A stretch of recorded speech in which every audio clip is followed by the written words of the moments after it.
Hello.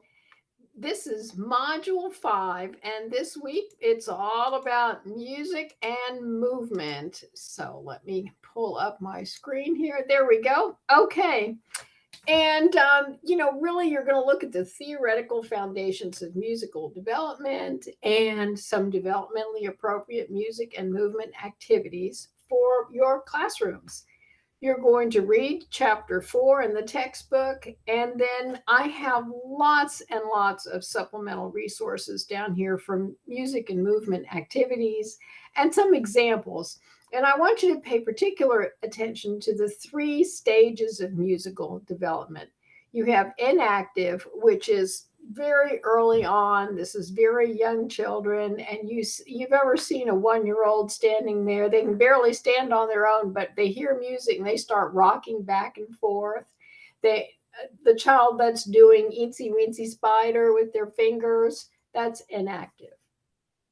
They're using body parts while they're responding to the music. Okay.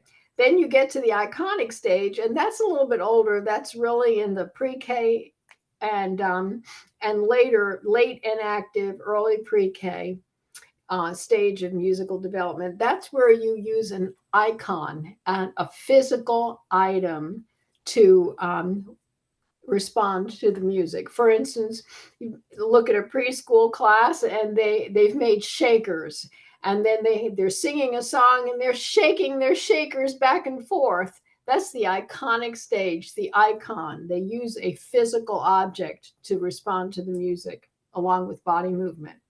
And then you get to the symbolic stage of musical development, and that's really elementary on up. And that is when they learn what musical notes mean and how to use them. They're using a symbol. And you have to know those three stages and basically when they happen and what children do during those stages, because it is on the early childhood OSAT. Okay, then just a few interesting things here about piggyback songs. You can read that, and there are lots and lots of great activities on here in case you're interested. This week, you're going to complete Content Quiz 4 and the Toddler Music and Movement Activity video and reflection, and there's already an instructional video down here for that. I hope you have a wonderful week. If you have any questions, please do not hesitate to let me know, and I will be happy to set up a Zoom visit. Have a great week. Bye bye.